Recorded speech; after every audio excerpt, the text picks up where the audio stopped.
Okay. I hope this is fine for all of you. So again, hello, Kifak, ça va, merhaba. We start with our 100 minutes session on Debate Like a Pro right now. And I will share my screen with you again, and we will become very interactive today. So this is the idea. So here we go. I hope you can all see the screen now. Yes. And wonderful, thank you. So Debate Like a Pro. Let's go quickly through it. I don't know whether you asked yourself where the word debate comes from. It's interesting because it comes from the French word débattre. And if you translate it, it means something like to beat someone up and to knock someone down, which is not exactly what debate should be about. But it's not very atypical in practice if we look back to all the debates we did ourselves or just had to be aware of in media and with others. So we believe from elda that there is a better way to debate. And so we will spend this session on the art of speech and counter-speech, pros, cons, strong opinions, controversy, and above all, respect for the argument of the others and the power of doing this to respect the other for your own sake and your own debate. There is no such thing as winning and losing, because a good argument does not end with one party winning or losing over the other, but with the better understanding or an agreement, even if it means we agree to disagree, as you know. So in shortly, to real win in a debate is the respect of your opponent and the openness to listen and reflect your arguments. Some unknown elder philosopher has said this. I have no idea who this could be, but I hope you can prove this sentence. 2 more people are in the waiting room. Wonderful, great. And so the next one is from Frank Lanz. You already know this guy if you've been in one of my master classes. He's like اسمع إن شاء الله يا رب نلاقي شي تاني. Well, I love to speak لازم Arabic. نداوم على Jobs for Palestine. Sorry, can you repeat what you just said? Nadine? Nadine? Hello? Nadine? Maybe. I think it was by mistake. Yeah, I also think so. I maybe just to test my Arabic. Okay, so let's just continue. No, the matrix triangle. I will come to this in a second. Okay, so okay, even if you, so Frank Lanz, he was the campaign manager from George Bush against Al Gore. You know from the previous masterclasses, this guy invented the term climate change. We were talking about global warming, and he just changed the words that people don't think it's dangerous what's happening outside. So a very dangerous and yet very successful guy. But he also said that you can have the best message in the world, but the person on the receiving end will always understand it through the prism of his or her own emotions, preconceptions, prejudice, and pre-existing beliefs. And I think this is crucial and very important what he said, because it's true. And that's why what I promised you last time, we go through our elder message triangle. The power of debating tool we use will help you to think from the perspective of your opponent and makes your own arguments even stronger. At least that's my premise to you. So let's go through this message triangle. Ninette and Sam probably know it already because they have been in previous elder masterclasses and seminars. For all others, please feel free to ask whatever you need. Rowan is also in the room. Rowan, if there's any chat, please tell me, because I will go through the presentation now and the tool, and cannot watch the chat all the time. So please, it's not interruption, it's a discourse and a debate. So please just jump in if there are questions or remarks in the chat. Okay, so the message triangle. It's actually very easy. It's just a triangle. So you just take any notebook in the world and just write a triangle, or just draw a triangle. And then in the middle of the triangle, there is a core message, and then you have 3 sub-messages, 1, 2, 3. They are not hierarchically ordered. There's no hierarchical order. It's just like we should stay with 3, not 4, not 5, not 2, but 3. 3 is somehow a magic number, and we as sapiens, human beings, someone can count to 3. With 4 and 5, it's already a little bit difficult, as you know, if it comes to complicated things, especially if it comes to remember what you said, especially in a debate. So 3 messages, sub-messages are more than enough. The arrows you can see here and the sides of the triangle, they are the so-called transformation messages, which help you later on to easily come from sub-message 1 to 3, from 3 to 2, from 2 to 1 or 3. Just, you know, they are like more general sentences which can help you to lead through it. In an ideal case, your whole preparation, and it doesn't matter whether it's a free speech, an interview, or a debate, you only need this message triangle, this elder message triangle. So nothing more. You can make the perfect speech with it, a great interview, or a great debate.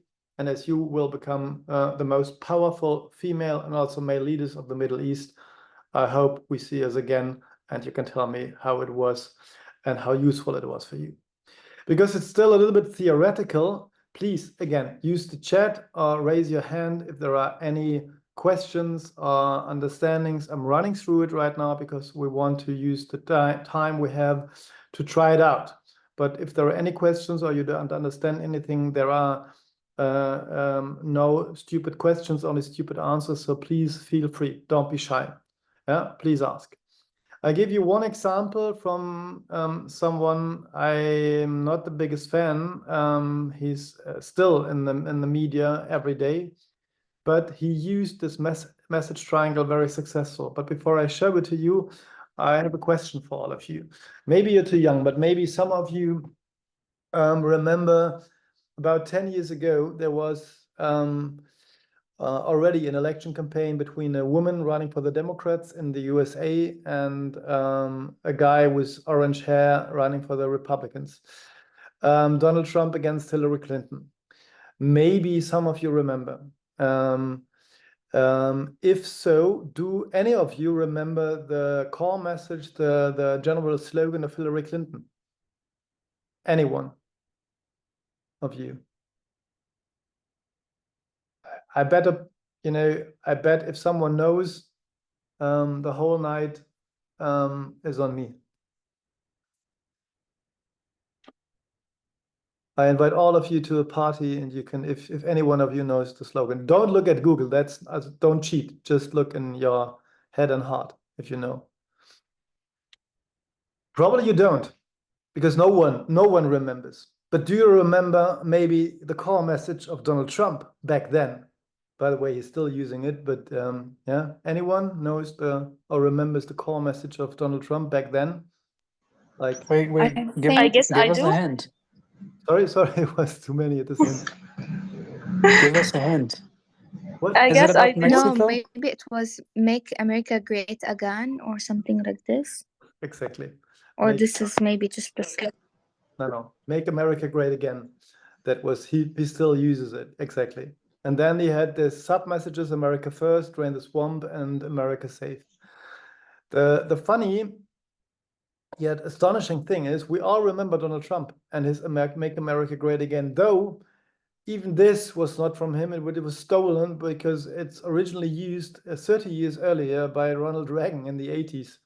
So it's all fake, what this guy is doing. But it was super successful fake because we all remember. And no one ever, and I'm asking these questions for a couple of years already, no one remembers Hillary Clinton's slogan. So I'm safe. I always win this bet. But it's strange, isn't it? That we all remember Make America Great Again. No one remembers Stronger Together, because that was the slogan of Hillary Clinton. For me, the reason is because she had, Stronger Together was not very, very strong. Where if we look back, we understand why her election campaign people took this. but it didn't work, not against the Make America Great Again. And Donald Trump back then used this message triangle, and he really did it. That's why he was repeating. None of you is running for president yet. I hope that out of this group will be the first female president of Palestine yet and Lebanon, come from elda. So if so, call me, I will make your election campaign. But this repeating and having like a strong emotional core message is super successful in a campaign as well as in a debate. So that's what he did. You know, he had in the middle his emotional core message, make America great again. Whether it's good or not, we will discuss in a moment. Al-Zasha is coming. And then he had his 3 sub-messages, America first, drain the swamp, America safe. And then under the sub-message, there were the anecdotes, well, not facts, but fake news, but his arguments. And it was super successful because he repeated it all the time, again and again and again. But if we look closer to it, we will also see, and that's also the good thing about the message triangle as such, I come to elda's message triangle in a moment, that this, if you put in a speech of anybody, you will see whether it's a democratic speech or a propaganda speech. And this is a propaganda speech because America first, of course, means only the white American, the white wealthy Americans. So drain the swamp, crooked Hillary, ha ha ha. The biggest criminal of Washington, Donald Trump, talks about other criminals. Yeah, if you see how many deals he does, and you know, he was against Muslims, against Mexicans, against everyone. You know, he wanted to build a wall. I live in Berlin. We know in Berlin how it is to have a wall. You also living in Palestine or Jerusalem know how it is to have a wall. So we don't need another walls in our world. We need peace and peacemakers. So actually, it's a white supremacy propaganda speech, which you can also see if you put it in the message triangle, because his arguments, they are based on the fact to discriminate, to disrespect, and to be racist about others. And that's always the main thing about propaganda. You know, to be big, you need to put others down. And that's the difference between a good debate and, let's say, a propaganda debate. If you need to go against others and to, you know, to disrespect, discriminate, or put them down, which you don't need. And especially not in our elda concept, which is based on contra and pro. So that you have an emotional core message, but we try to show respect to our opponent, to the other side, and even use the contra arguments as, let's say, a starting point for our own debate. And you will see in a moment how this can work. Because what I want to do now with you is to take just as a group 15 minutes and prepare debate speech on a topic you probably have never heard before. But first of all, are there questions to the core, to the message triangle as such? We will make an exercise together right now. Can you follow me so far? Or are there questions or misunderstanding? Was I too fast? No, it's good. It's good? Okay, great. Shukran, thank you. Okay, so let's continue then on debate apartheid marriage. It's an exercise we do a lot. It's a bit funny. Of course, it doesn't exist yet. I promise you, most of the female students and participants, we made this exercise later on. They said, oh, that's a cool idea. So the idea now is we will all become, for the next 15 minutes, ambassadors of a new concept, the part-time marriage, which automatically ends after 4 years, as a solution for all relationship and future problems worldwide. So we're just ambassadors of this idea. And let's collect some pro arguments and define an emotional key message in only 4 minutes altogether. So you can use the chat. You can also jump in and say if you have arguments. Rowan and me will try to collect the arguments, okay? So some pro arguments, use the chat or just tell it. It's also good to have a discussion. And we have 3 minutes. Can you 4 minutes altogether? Could you stop the time, Ruan, please? Just only 4 minutes, and speed up everything, and let's do this together. Okay. For 10 Okay, sure. Sorry. Yes, I was saying okay. Okay. Shukran. So 3, 2, 1, go. Okay, I will stop this for a moment, then I can see all of you. And let's collect some pro arguments for a part-time marriage. I hope you understand. It's just like a form of 4 years, it automatically ends. And so you only marry for 4 years. Yeah, less issues for your heritage. Great. What else? Not so much divorces anymore. Yeah, exactly, because you not many divorces because you it's automatically ended. Yeah, people need change in their lives. Yeah.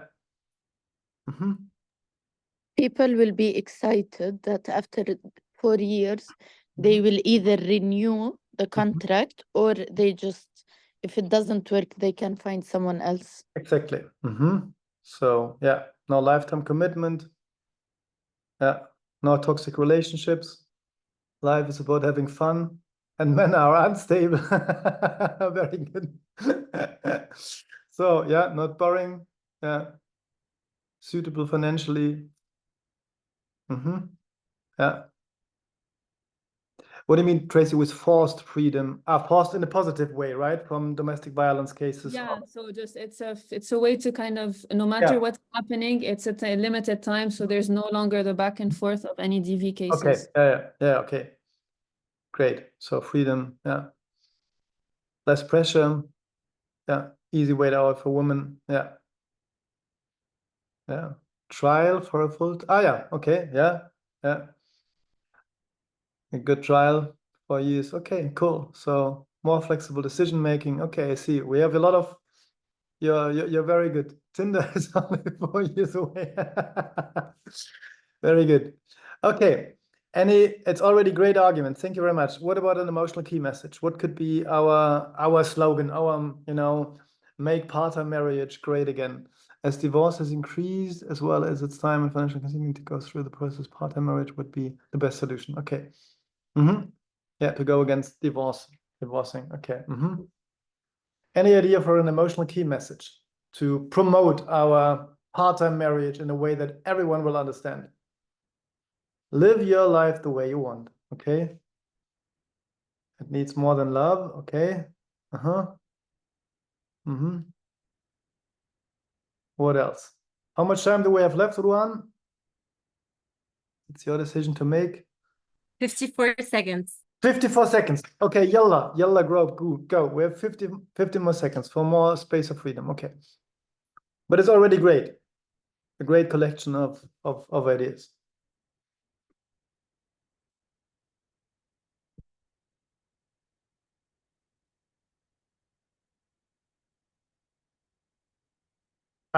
Marry. Okay, I thought, what is Maria doing here? No, but you mean to marry. Okay, I get it. Yeah, make married people free again. If empowers thoughtful choices. Okay, wonderful, love it. Okay,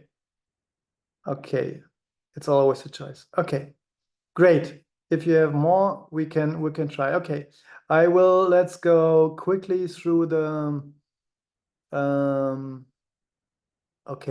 through the arguments. I think we could say one is about change. Time's up. Sorry, time's out. Shukran. Thank you. So I think we have this one is about no commitment, more freedom. One is about so less pressure. So and the third would be maybe also it's better for women because of domestic violence, financial freedom, flexible freedom, and or maybe this is one like freedom, especially for women, it's good. Less pressure for both sides, less divorces, and the third would be more fun, something like this, right? So less divorces, less pressure, more time for couples to see what they're doing, more freedom and more fun. Tinder's only 4 years away. So if I would now, as a test, would hold you this speech, all of you, just imagine now you're a very conservative, traditional audience who believes in the lifelong marriage. And some guy from elda comes and say, hi, I'm Chris Hadid. I'm the ambassador of the part-time marriage. And, you know, what I want to say to you tonight is life is about having fun. And, you know, men are unstable. So it's not boring to have a part-time marriage. You're very flexible. You're more suitable financially. You have also, we can help women from potential domestic violence cases because they are free. It's less pressure. It's easy way out for women. It's more flexible. Tinder is only 4 years away, ladies and gentlemen. Isn't that great? And your life the way you want. It needs much more than love. Who cares about love? It makes marriage much easier, and it's your decision.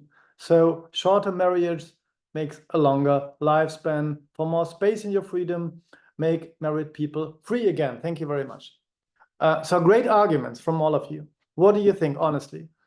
If you hear such a speech, would you say, oh, yes, that's cool. So I am also a fan of a part-time marriage now. If you listen to these pro arguments, and all of them are very good. Don't get me wrong. Huh? What do you think? It's cool, but it needs some facts. Like, for example, Harvard University said that men are bored after 3 years of marriage. Yeah, and I think we have to it's good pro arguments, but Miriam, if you would be very conservative and traditional, and you know, would you, listen to an argument? Yeah, just Miriam, just have more fun. Probably not, right? Would I? Yes. Would I get you with this argument? Yeah, much more flexible without, Yeah, Abir, you want to say something, Abir? So technically, if I'm talking to people who are conservative, I have to find a common ground between us. So I have to talk about part-time marriage in a way that supports the conservative idea. Exactly. Thank you. That's exactly what we, in my opinion, all do wrong, me included, if we argue for whatever. This is just an exercise. We always put out our pro arguments which we like. So, which we think it's good. It's more freedom, it's more fun, it's more entertainment, but it's not arguments which will even come, or the other side will reject them, all of them. And that's what happens always in discussions. By the way, also in private discussions with your family, your partner, your future husband, wife, whatever, doesn't matter. Always happens that way because we think, and I include myself, that we have so good pro arguments. The other side has to understand what we're trying to say. And I said, no, it doesn't work that way. That's exactly what Frank Luntz was saying. The opponent on the other side will always filter whatever we say, even the best message of the world. The other side will filter it through their own prejudice, preconditions, expectations, visions, fears. So they're all there. Thank you, Abir. Thank you, Miriam. That's exactly what we will do now. So take it again. I try to open it again, and let's now debate the part-time marriage with the contra arguments. What will traditional conservative people say, fear or reject? And what is the strongest emotional key message for the lifetime marriage? So against our part-time marriage. Sorry? Can you? Sorry again. I couldn't hear what you were saying. Can you say it again? Sorry.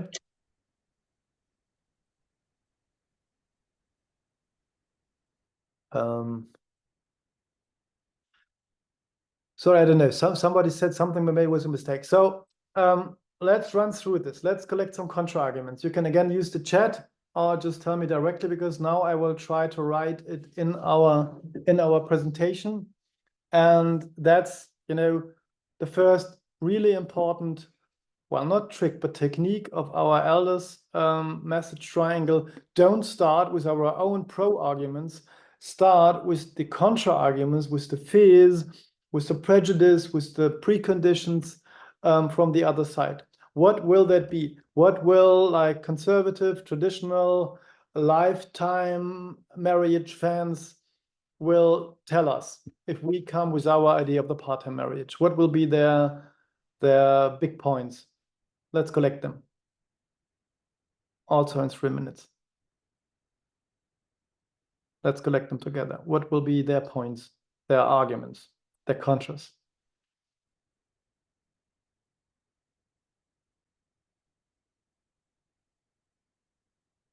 Okay. Yeah. Commitment. Commitment again. Yeah. Commitment.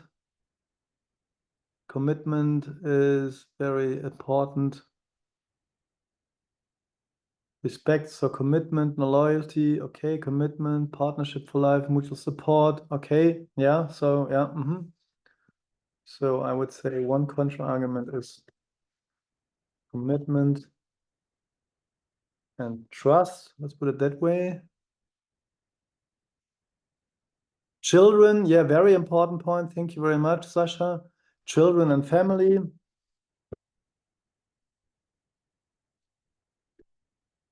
Definitely one contra. Kids need a stable, yeah, kids need stable family. Kids need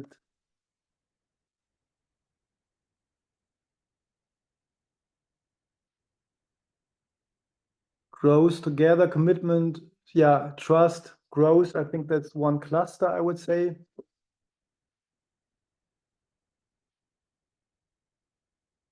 God, okay, yeah, religion, yeah, we can say maybe religion, tradition, could be also trust, God-given.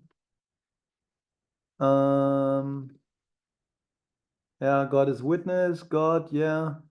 Safety, yeah, also like financial and emotional safety and stability, right? This is also an argument, correct? I think I read it somewhere.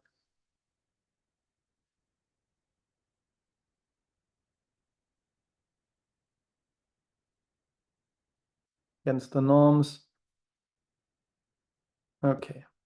Too stupid. Okay. Safety.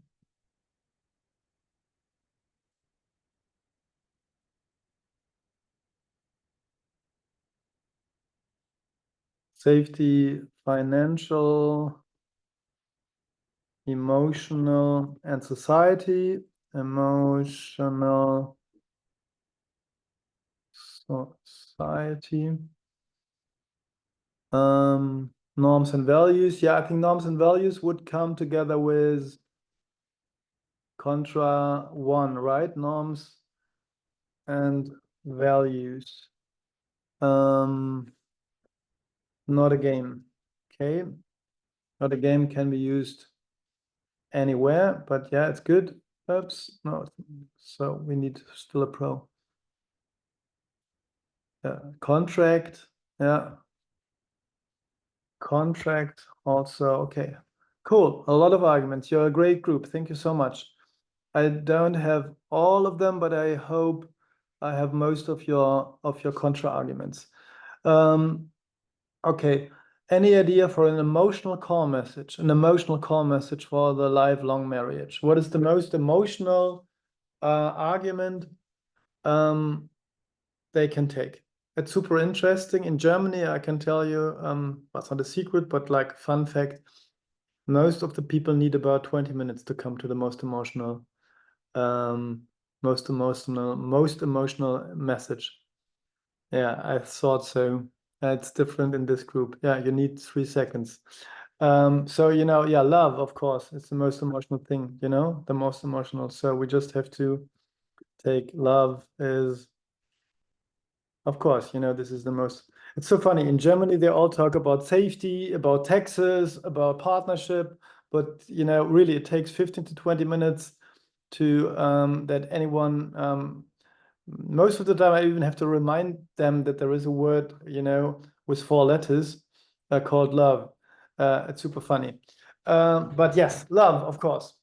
it's the most emotional message we can take. So, depression for couples and kids, sadness and strange feelings, enjoying love and lifetime bond. Okay, life partner. Okay. Yeah, very good. So more or less, thank you very much. More or less like lifelong trip. Exactly. Wonderful. But yeah, that's united by God and love. Wow. Very good. Yeah, very good debaters in both directions. I see already. Congratulations. So now the trick is now we take these contra arguments because we are still on the part-time marriage side, the ambassadors, and now your brain will get confused. First we were arguing pro part-time marriage, now we're arguing against it, and now we are jumping again back to the pro arguments. But the technique I want to show you is if we, in the first step, if we want to debate, concentrate and focus with all respect to the arguments, our arguments and fears and prejudice and preconditions our opponents or the other side has, and we take them serious, we will find a way, and I will show you how, from these contra arguments without avoiding them, but even better taking them as our first step into our argumentation pro part-time marriage, because we steal them the most emotional core message, which they can't argue against, and this is love. So we now only need to make a slogan out of the part-time marriage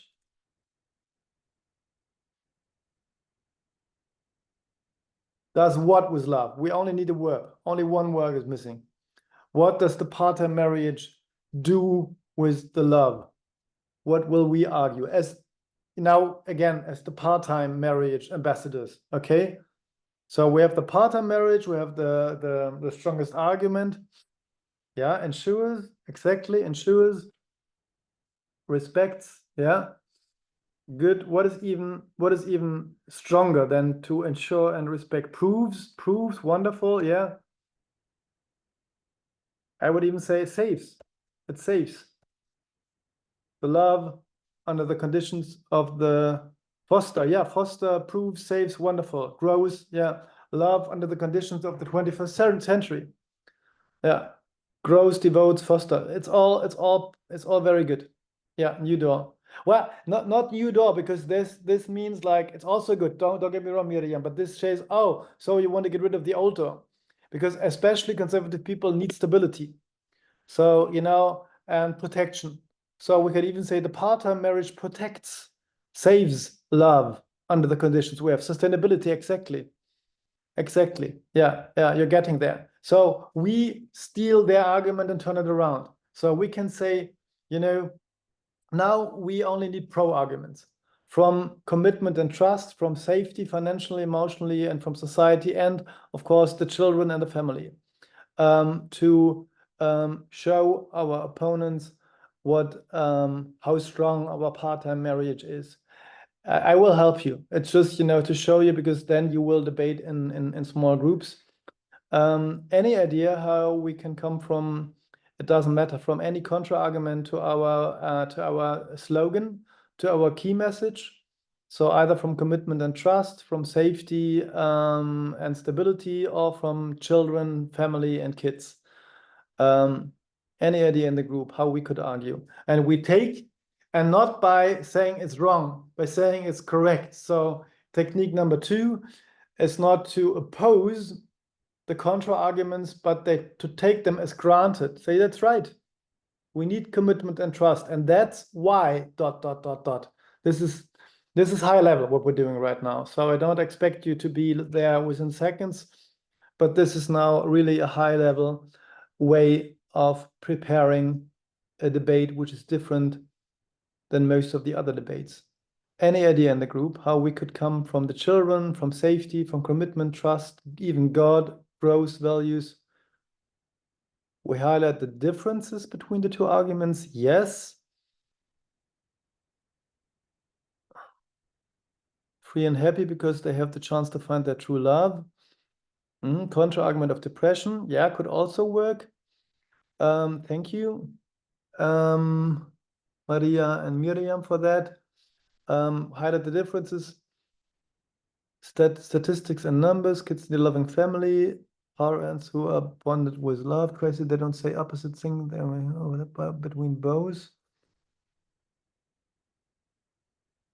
Yeah, also very good, Riet. Thank you. Very good, strong argument. We start from the result, then argue how to make it possible. Laura, thank you. Yeah, they don't say opposite things, so we show the overlap between both. Yeah, exactly. So I give you an example, and then we can go into groups, because we already have like 10 to 6. But it's already great. Living in a bad situation is even worse than divorce. Exactly, Miriam. Exactly. That's the way we will argue, because we say we want to save, we want to protect, we want love. And you could even start, a good start always is with a question. So we could start our journey, our debate speech with, ladies and gentlemen, do you believe in love? I do. We do, from Elda's campaign for the part-time marriage. Do you believe that commitment and trust grows together, that norms and values, even for the ones who are traditional and conservative and believe in God, that love is not a game and marriage should be much more than a contract, and that safety and the children are the most valuable things in a marriage? We do believe that this is true. And that's why I tell you here tonight that only our concept of the part-time marriage is able to prove and to save love under the conditions of the 21st century. Now you will argue against me, wow, but where is the commitment and trust? All 4 years, the marriage, your idea, Chris, stops. So where's the commitment? Where's the trust? Where is the growth? Where are the norms and values? Where is God? And I tell you, it's exactly there in our concept of love, because this means to be committed first to yourself. What is a love if somebody lies? What is to trust not yourself and not the other? What kind of trust is it if it's only a contract? No, love is not a game, and a marriage shouldn't be. That's why only the part-time marriage saves the possibility to reflect and think about whether you can still trust not the other but yourself, whether the commitment is more than a contract. And that's what at least Jesus, and it doesn't, whether it's a prophet or whatever, son of God, doesn't matter. But what he said, and the 10 Commandments, love yourself as you love the others. So even God wants you to love yourself, because if you can't love yourself, you cannot love the other. And that's why, ladies and gentlemen, the part-time marriage proves and saves love under the condition of the 21st century. Now you can ask me, yeah, but what about the safety? Or every 4 years, you get rid of your partner, financially, emotionally, society. Where's the safety there? And I say exactly there is the safety, especially for women. It protects them from domestic violence. It protects them from being dependent to a husband, because they will stay independent. And female leaders in the 21st century needs to be independent. They need to be safe emotionally and financially. And that's only what the part-time marriage shows. And gives especially women a safety, and also the emotional safety that if your partner stays with you another 4 years, he or she really wants you, and you want it too. Isn't that what love and marriage should be about? And then come to the most crucial point, the children and the family. And you're totally right. Kids need stability. I totally agree. We agree from the part-time marriage ambassadors. But what stability can parents give their children? As my co-ambassador Riet said, kids need a loving family, parents who are bonded by love. Whenever love is over between parents, it affects the kids negatively. And kids have the right to be loved. They have the right to have loving parents. And if love is over between parents, and all of you know, if you're honest, either from your own childhood or from your neighborhood or from your family, if love is over between parents, they start to fight. And that's not the love the kids deserve, and that's not the love the family deserves. So the part-time marriage, ladies and gentlemen, proves and saves love under the condition of the 21st century. And especially for conservative people and traditional people, as we are as well, this is the solution for the future. And now, if you think about, yeah, but where's the romantics in this concept? It's totally rational, it's cold. I ask you, and just close your eyes and think about this for a little moment. What is more romantic than having a partner who asks you after 4 years, do you want to marry me again? And he or she says, yes, I will. Thank you very much. So this was just a small way of showing you what we could do with such a concept. So I will close this for a moment. So just quickly to see, you don't have to, you can also disagree. I just made it like quickly and went through it. Are you convinced from the part-time marriage now? Can you see what I did with your help? So we did it together as a group. Do you understand? Now I'm not worried about marriage. Sorry? Now I'm no longer worried about marriage. You see? I see. Yeah, we should turn elder into the part-time marriage initiative. We have a lot of fans. But you see the concept behind what I did, right? Hopefully all of you.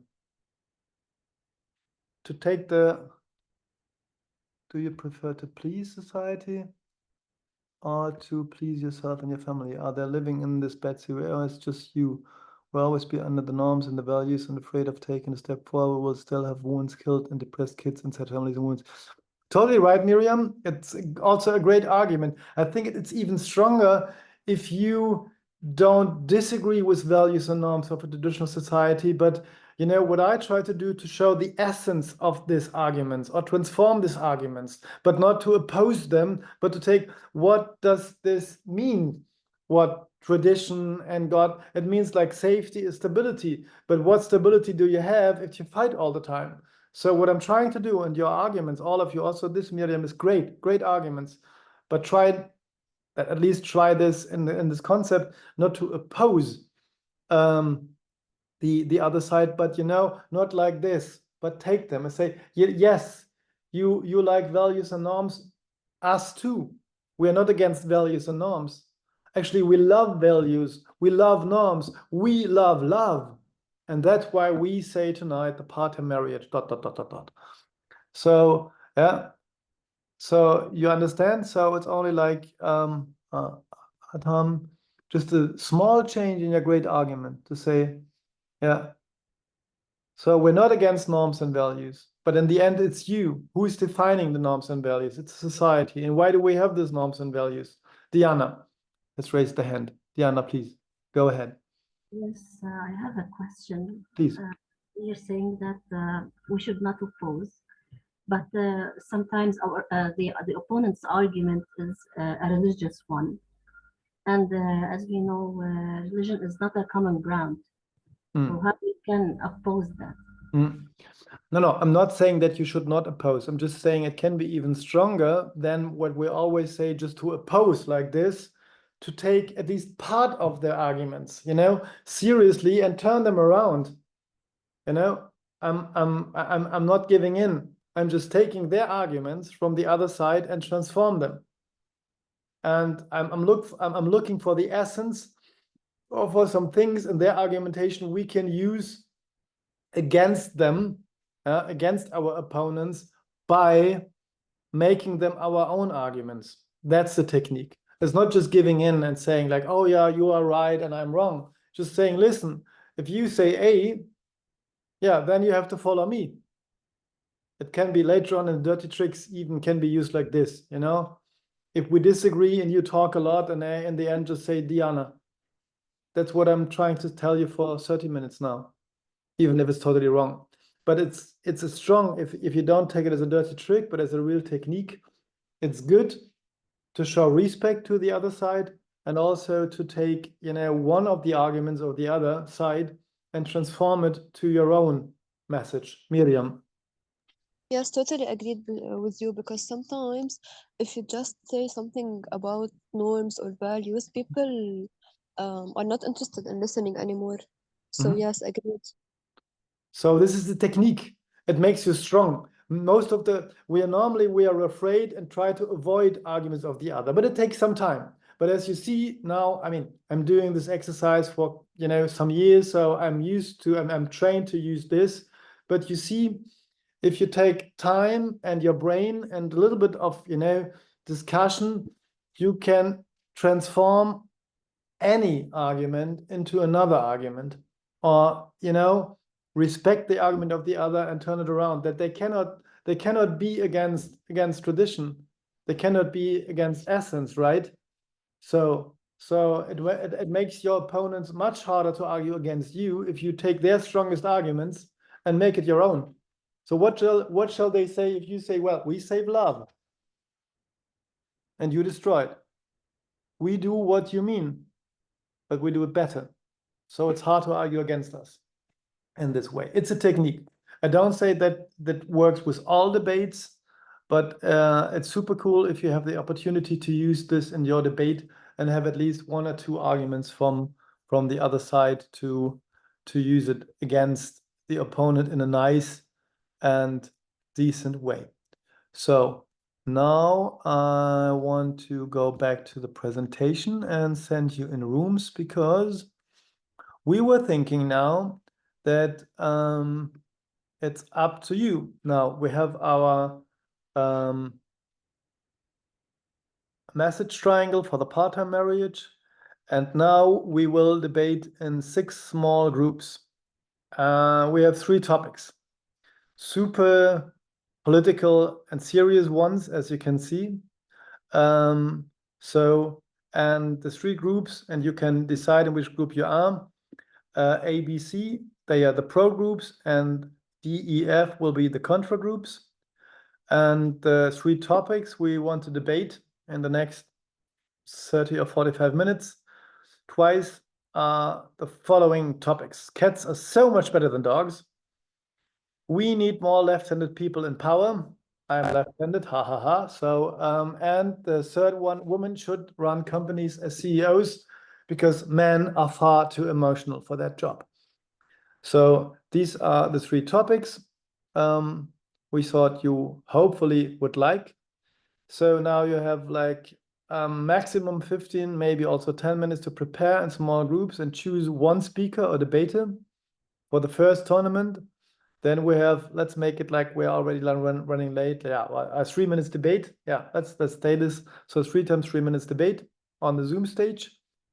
And the rules are just respect and willingness to listen. Arguments have to be maximum 30 seconds long. The contra side starts. And after 2 minutes and 30 or 2 minutes and 45, Rowan or me will interrupt you, and each side may address the audience for 20, maximum 30 seconds. And then it stops. Then we will analyze the debates. And in the second round, if we still have time for the second round, we debate again with the same groups, but just we switch roles. The contra groups will do the pro argumentation, and vice versa, the pro group will do the contra argumentation. And then we debate again if we have time. If not, we at least have one debate, and then we celebrate ourselves. That's the idea. Is it okay for all of you? Do you like this idea now to do this with the message triangle? Yes. Yeah? Okay, cool. If not, you can use the chat. Otherwise, I would say, Rowan, could you prepare 6 small groups? Do we have 6? Yes, but I just need you to make me co-host. Ah.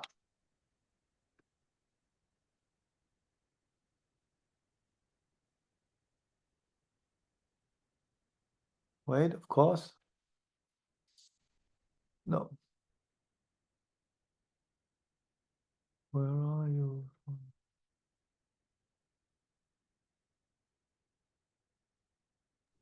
I'm gonna create the breakout rooms, and I'll name them each breakout room pro with or A and D. That's okay. Yeah. Never. So A, B, C, D, E, F. So that's fine. I think you all understand, right? So A and D, maybe you can write on A and D cats, on B and E left-handed, and C and F woman CEO, something like Yes, this. I will do that. If this is okay, I think this is the easiest way for all of you. Are there questions in the group about anything? So you have like and there are whiteboards. Rowan, we have prepared whiteboards for each group. Hopefully it works. And you can get to the whiteboards in each group. Yes. with a triangle. If not, you can also discuss and do it yourself somehow with Okay. whiteboard, okay? Because it's just a triangle. Chris, can you just go back to the other Yeah. slide? Yeah, Just to sorry. make sure that I'm getting the Yeah, them of course. right. Of course. Okay. Thank you. Pleasure.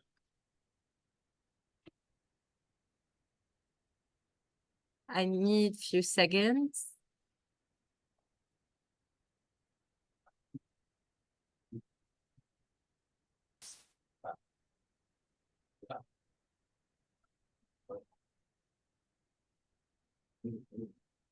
Okay.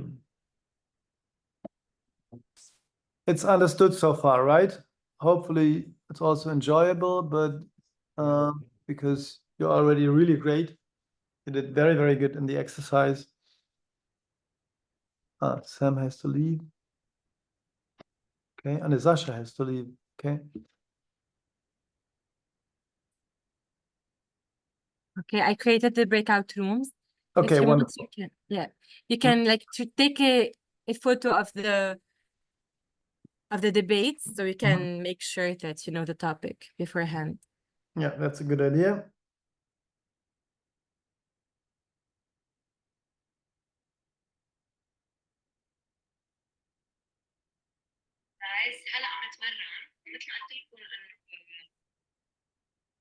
Sorry, Carla, I didn't understand you. Was it for us? It was too far away. I'm sorry. Could you repeat what you just said, please?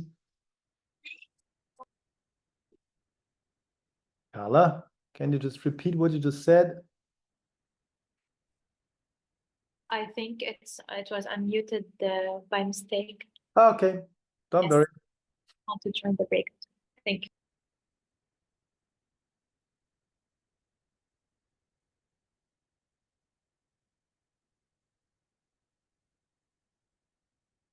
All right. You all took photos from this. Hopefully, okay. Yes, I think everyone joined. Okay, cool. Only May is still here in the room. Yes, May. May, can you hear us?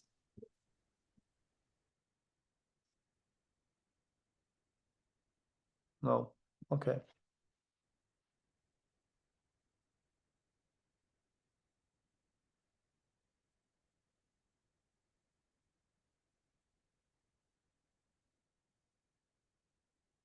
May, are you still with us? In all cases, Miriam is alone in this. Oh no, she has Diana with her. It's okay. Okay, cool. So there are two. Okay. Okay, cool.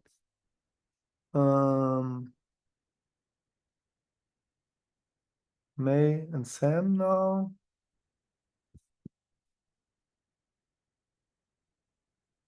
Is our German participant still there? Laura, is she in one of the groups? I don't know. I don't see them. But I think so, right? She's still there.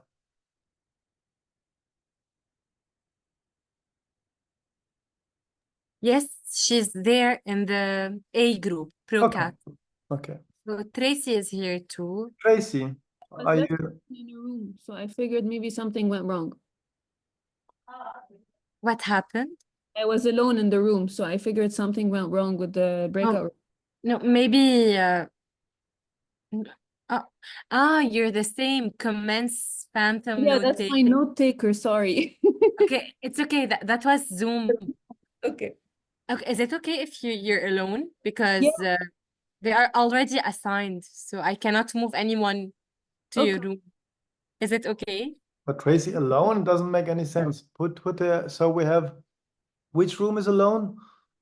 E. E. So Tracy is pro left hand with the left-handed Okay, Rowan, people, and join she's her. alone. So the two of you will discuss. You can even do it here. That's okay. Yeah, but Miriam is against Tracy and she's alone. May just joined. May joined Miriam. Miriam, yes. So Okay, Tracy is alone now. Tracy is alone now. So let's stay with Tracy then and help her. Let's make it flexible. Okay. So Ruan, you can support her. You're a Yes. debater yourself.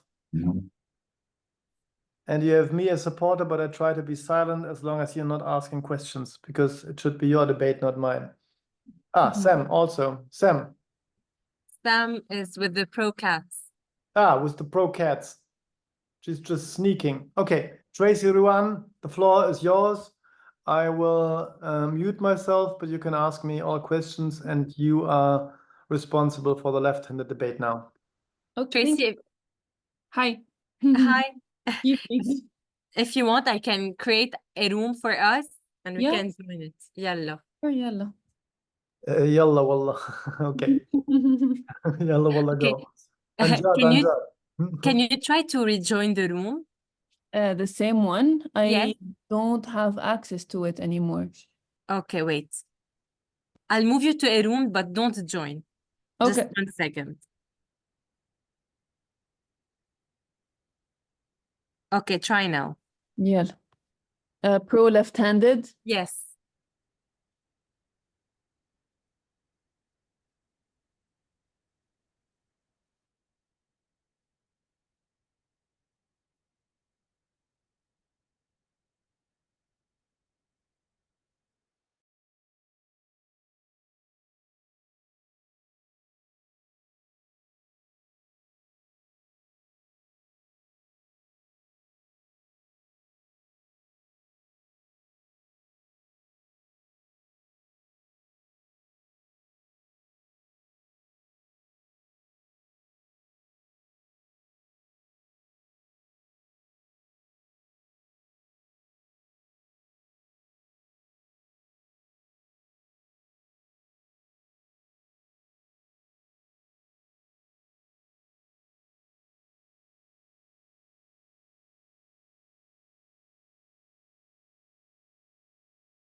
right.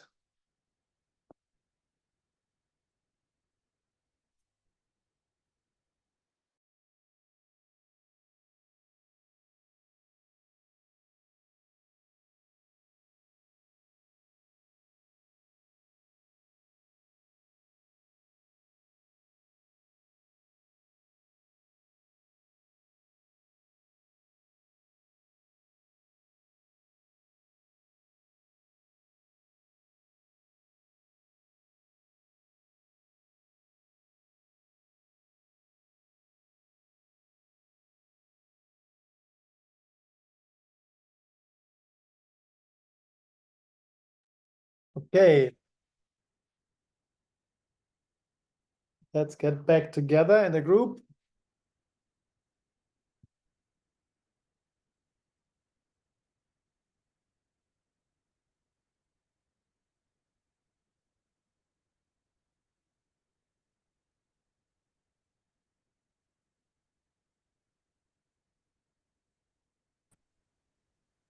Chris, do you Yes, want me to close the breakout rooms? please.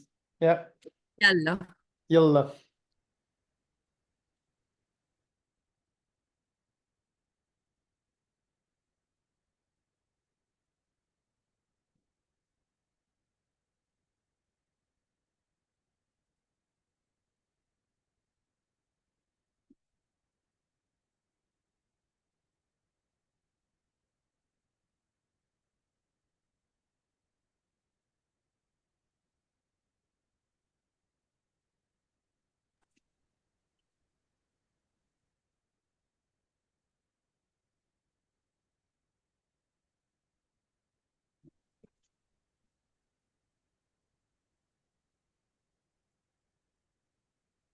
All right. I'm curious what happened in the groups. So while the others are coming in again, who wants to share like just a brief summary? How was it, Ninette? The work? Yeah, it was nice, and we had Maria, who's afraid of cats, so she had so many arguments against cats. Okay. I'm curious. It was fun. It was quite challenging Okay, why? because I hate cats and dogs, both. Okay. Okay, you hate cats. I'm sorry, I didn't know. I thought that everyone loves cats and dogs. Okay. Laura, how was it for you? You've been here the first time. The others know each other already. I'm not so confident at the moment, for real. But I think we found a good argument for both sides. And for me, it's a little bit difficult to put it in the triangle to make the transfer. But I think if we had more time, we would also made it in the triangle. Yeah. It can be only an exercise at the moment, and just do it with fun and just get used to it. It's like it takes time. It takes time. This is I'm convinced this is a unique and perfect technique, but it takes it takes normally a day or two or even like months to really understand and to work with it, because it's a little bit like advanced method. So it's totally fine. Thank you for sharing this openly. Yes, I also understand it. I understand it very well, but I'm not so confident to make the transfer, you know. Yeah. Of course, it takes time. It really takes, because it's really a different method of thinking. So it's really like it transforms the way of thinking and arguing if you use it correctly and if you want to use it powerful. So this is totally fine. It even shows you if you're not confident like Laura, and if you don't feel, it shows that you understood the concept. Yeah. So because it takes some time to understand and to work with it. Miriam, please go ahead. Yes, I was in the group with Jano, contra argument of left-handed people. I'm super curious about this as a Yes. left-handed people myself. Okay, yeah. Okay, I will start. You will start. Okay, cool. So who will be your opponent? That would be me. Sam? Tracy, hi. That would be Tracy, hi. Okay, wonderful. So Tracy, you are then okay. defending left-handed people in office. Okay, thank you, Tracy. I'm a bit, you know, no, I'm just kidding. I'm of course like very neutral, even if I'm left-handed. Okay, so then Miriam can start. You have 3 minutes. Rowan, could you stop the time? Yes, of course. And all the others can, I will also mute myself and stop the video and just say, Ninette, maybe also Laura, can you close the camera now for this? Because then we have only Miriam and Tracy arguing. Thank you. And 3, 2, 1, go. Miriam, you can start. Okay, so why we need less left-handed people in power? Shortly, because they could have more health disease according to studies. First of all, according to ABC, left-handed people are more likely to be schizophrenic, alcoholic, language, dyslexic, and have a lot of health disease, and also mental disabilities. So that's why people left-handed could not be good while having a power or while being in a power situation.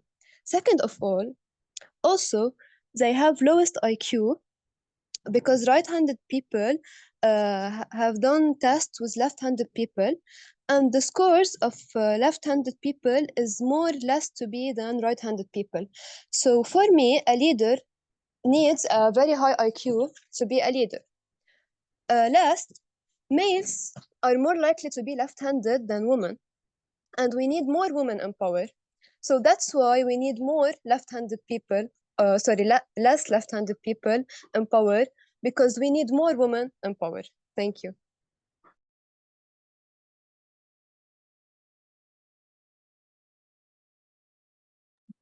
Tracy, it's a bit. Yes, my turn. Okay, so thank you for your point of view. I would like to say that most of the studies that you've mentioned have been refuted.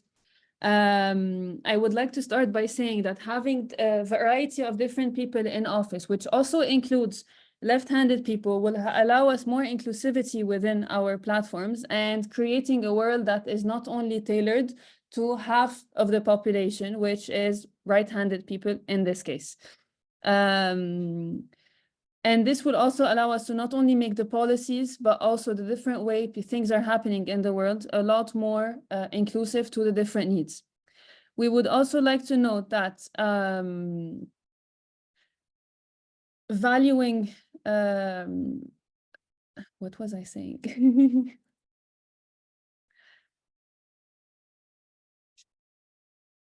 Okay, so there have been a lot of different studies on the different topics, and there have also been books to try and refute what different arguments you've mentioned, to literally say one sentence that left-handed people are actually normal people. It doesn't give them the right or the added risk of any diseases. We get as much the chance of disease as right-handed people as left-handed people. And it doesn't make it the right way. Just because it's called the right way, it doesn't make it right versus left. And when they're given a chance to rule, we're not only shutting down or reducing the amount of, oops, time's up, sorry. Don't worry, 20 seconds for each of you to address the audience. Miriam, you can start. Address the audience, and then Tracy, and then it's over. Yes, I just want to add that Tracy didn't mention a center or a health line. She just said the argument, but I've mentioned the sources of my argument, and it was ABC Center and Healthline and Harvard University. So, which proves that my arguments are studied by healthcare lines, and she could not say that they are wrong or they could not be true because it's studies by known universities. Thank you. And there's a study by Yale as well that says the opposite of what you're saying. We can go on and on. There's studies about both. Yes, but you didn't mention the site or the source.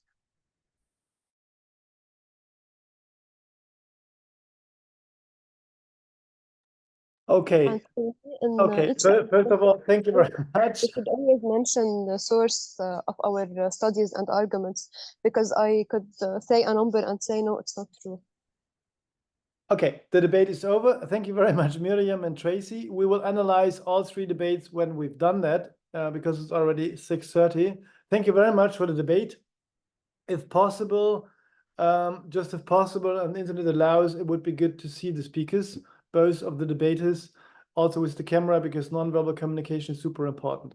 If it doesn't work, I will not force you, and Rowan, we will not force you, but it would be better to analyze.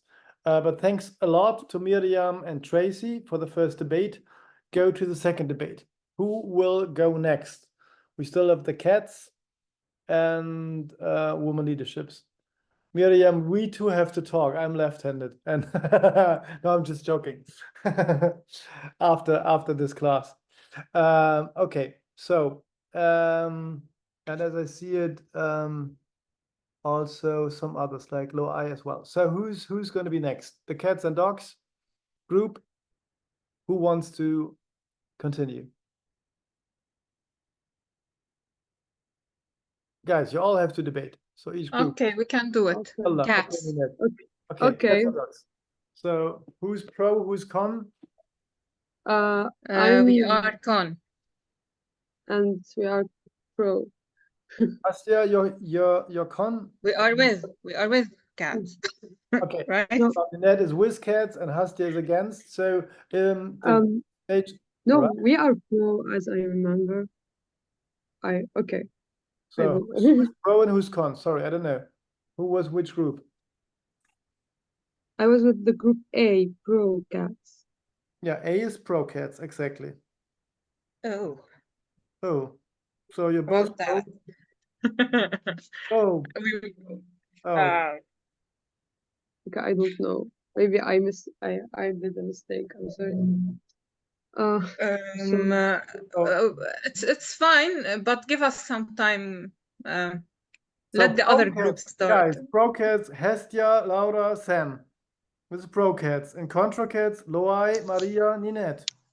Okay. Yeah, It says here. And we you can did the see it. opposite. You're left-handed. You are you all left-handed or what? Yalla. No, we don't have time, really. So now you have to Loai, Maria, or Ninette. One of you has to argue against cats now. Just we don't Okay, have time. okay, yalla, let's do it. We don't care. Yeah. So Okay. Hastia is pro cat. So Ninette, will you argue against it Yeah. on behalf of your group? Okay. Can you open the camera or can't you open the camera, the two of you? I will try, but just let me turn on the lights. Just a minute.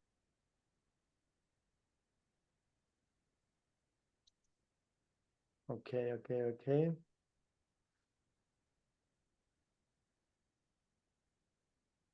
But going through this now for the third group about the Okay. contra Can you woman. see me? Okay, yes, I see you. Hi, Hestia. Okay, hello. Nice to see you. And Ninette as well. Wonderful. Okay. Ruan, are we ready to start the competition? Yes, I'm ready. Okay, so you're the boss now. I close my video and camera. Good luck to both of you, to cats and dog side. Thank you. So since the antiquity and ancient Egypt, we can find that cats were always with humans and also spread around the world. And it's not for nothing. Cats are really great animals that are even better than dogs for so many reasons. We have first about their independency, how much they are like, we don't need so much to care about them. Many people, for example, when they die and have animals, cats can live on their own. They don't need, for example, so much care. They don't need so much time to interact with their owners to be happy. It's opposite of dogs that need so much attention, so much time to play, and so on. Also, we can see that cats are not really like communicating so much disease with the humans.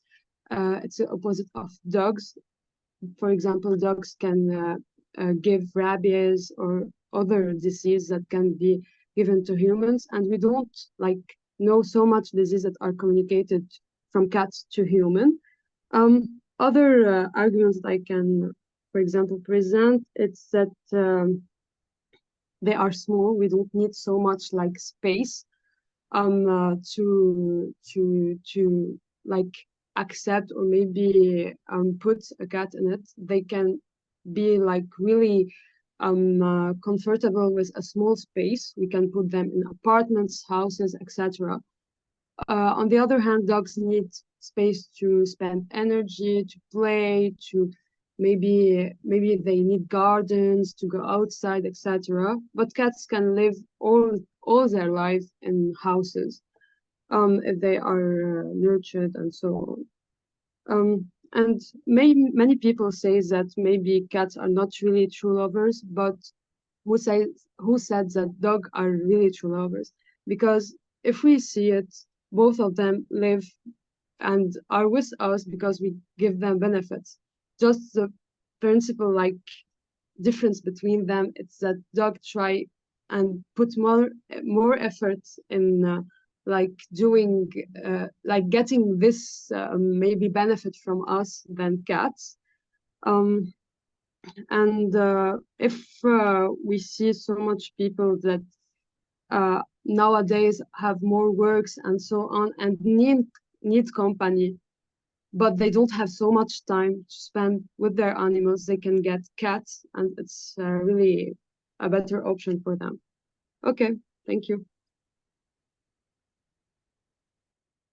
Okay, thank you, Hastia, for your arguments. Well, we don't agree with you. First of all, dogs has shown their importance on the psychological level. They can be very empathetic and very friendly, and they are loyal. So their presence in our homes is very beneficial. And that's the opposite of the cats that are very dangerous because of their small sizes. They can cause injuries for people because we can trip and fall on the floor because of those little tiny creatures that are very dangerous and harmful. And add to that their noises at night, especially in February, where they can't stop meowing. And so we need more dogs. I'm so sorry. And dogs are better because they can protect us while cats can't. And cats ruin the furniture, so they are bad for the economy. And they can cost us so many time to make the furniture look better and everything. So we are with dogs. Thank you. Okay, the last argument from both of you addressed the audience. Hastia. Okay. Even though maybe we are talking about the furniture and so on, dogs can also like destroy the furniture in the house. And we have small breeds that also can cause the same impact on cats. And when we talk about their loyalty, we have several like example of cats that try to be like loyal to their owner. It's not really like a statement that is true. And I guess they can also have so much in eradicating so much like maybe rats and maybe animals that can like affect us in a bad way. So I guess no, cats are really better than dogs in this aspects.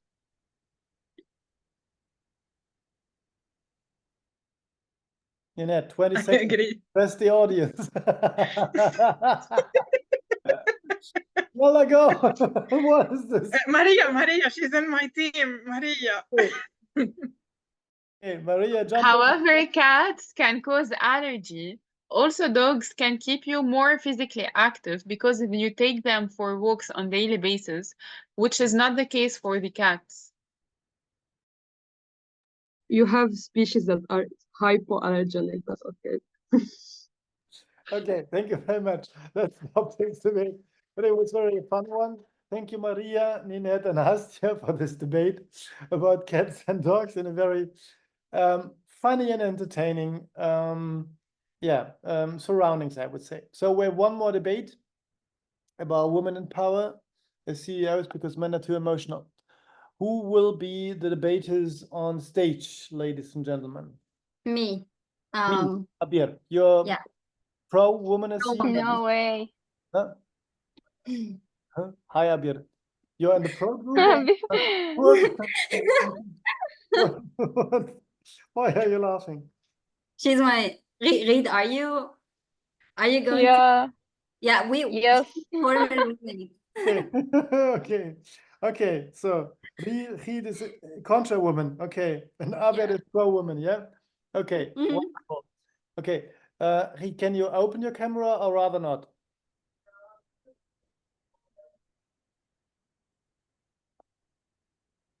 Okay. Honestly, I'm in the car currently, so there's no good lighting.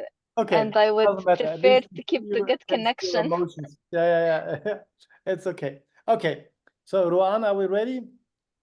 So good luck. Fingers Yes. crossed for the third debate. I close my video and audio. Good luck, Reed and Abir. 3 minutes for you. Thank you. Thank you. We have 3 minutes speech. Oh, I can start. Can I start? Yes, yalla go. Good evening, ladies and gentlemen. A leader is not an emotionless person, but a person who knows how to control their emotions. That's why we need more women as CEOs. Let me tell you why. First, men have a lot of emotions, but you don't see them because they bottle up. So instead of dealing with their emotions, they numb them or ignore them, and they accumulate them. And when these emotions accumulate, they backfire on the person who accumulates them, which could cause to burnouts, compulsive decisions, and aggressive behavior. And actually, that's not what a CEO is expected to do, right? So while women do communicate their emotions, they talk about them, and they're honest, and this makes them excel in their job as CEOs. Didn't you think that this is enough reason for women to be CEOs, given that they are emotionally smarter? That's it for me.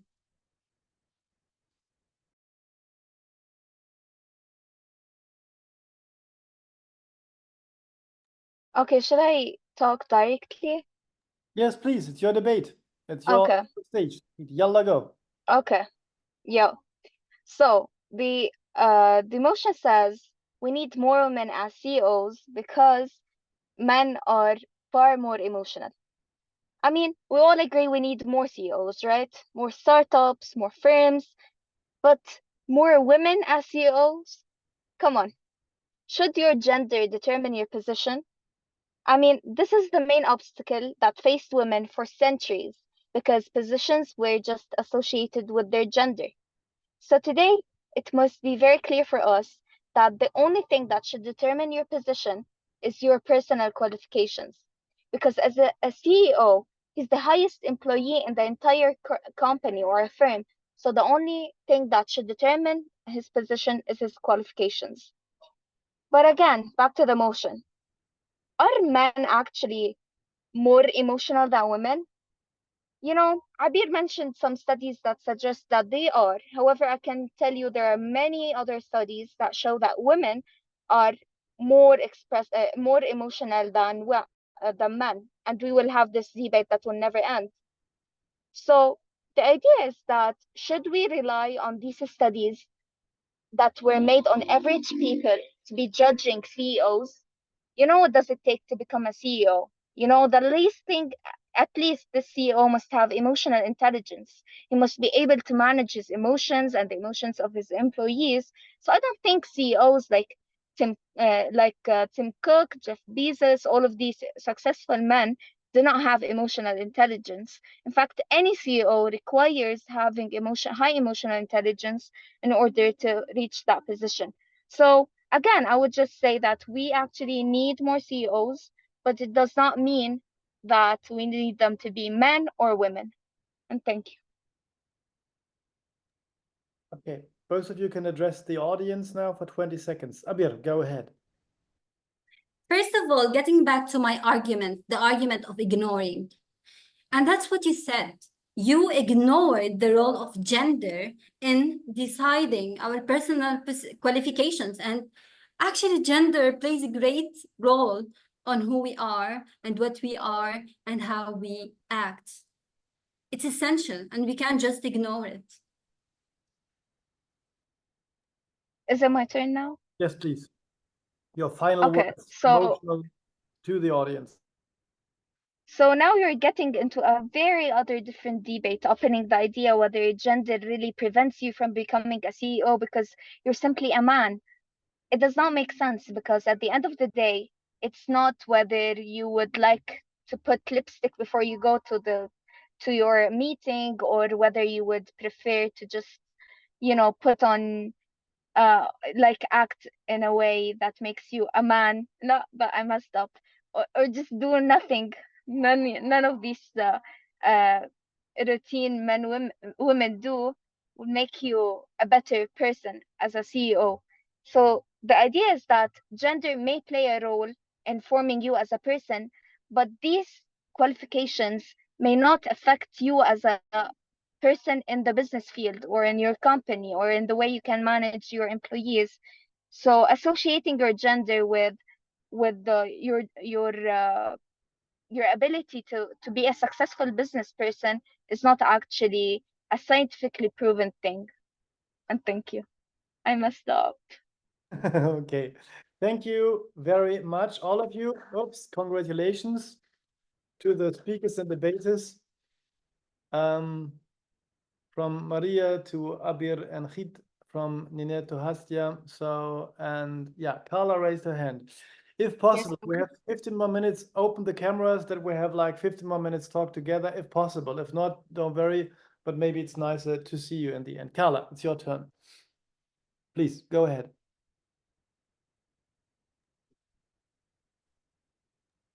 Hi, I just wanted to say, like, when we are debating on spot, like without preparing, we fall into a lot of legal fallacies, the ones that Rowan talked about last time. So it's very critical to make sure that we are following the debate criteria without falling into these mistakes, if we may call them. It's hard. Yeah, yeah, of course. Well, there are no, so in an elder room, there are no mistakes. It's just, you know, leaving the comfort zone and trying some new stuff. So there are no mistakes. It's all good. That's why we're here. It's a safe space, and we try to learn from each other. I try to show you some ideas, techniques. It's not that I'm right and you're wrong. It's only trying it out. But I totally understand, and I will analyze it soon. But Abir has raised her hand. Abir, go ahead. Regarding the fallacies thing, I think it happens because we are discussing topics that are not like, sometimes they're wrong. Like I was supporting that men are more emotional than women in my speech, when in fact they're not. So I was supporting a wrong thing. So the least I can do is give fallacies. That's the point.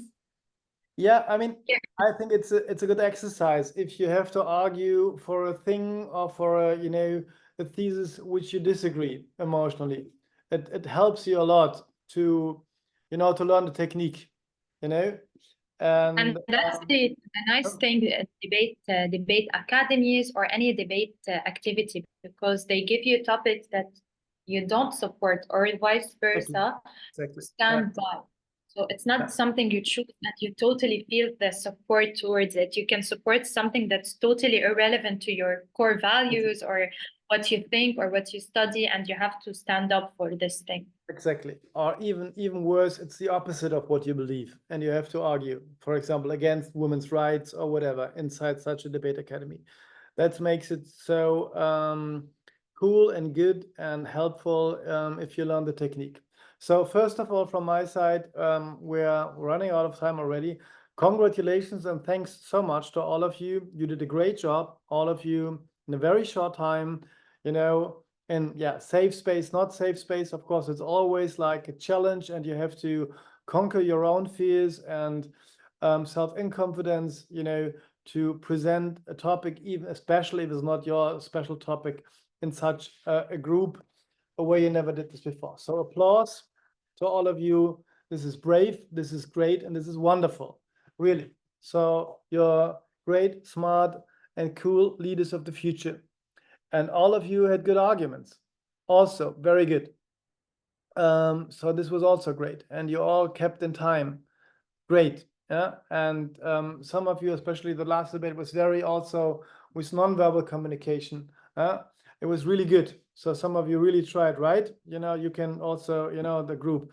It helps. So that's why I ask you to open the camera if possible. Because one thing is the arguments, but 50% of the speech is the performance. How you present it, you know, how you use the arguments, how you flirt with the audience and also with your opponent, flirt in a good way, you know what I mean, okay? So great job, all of you.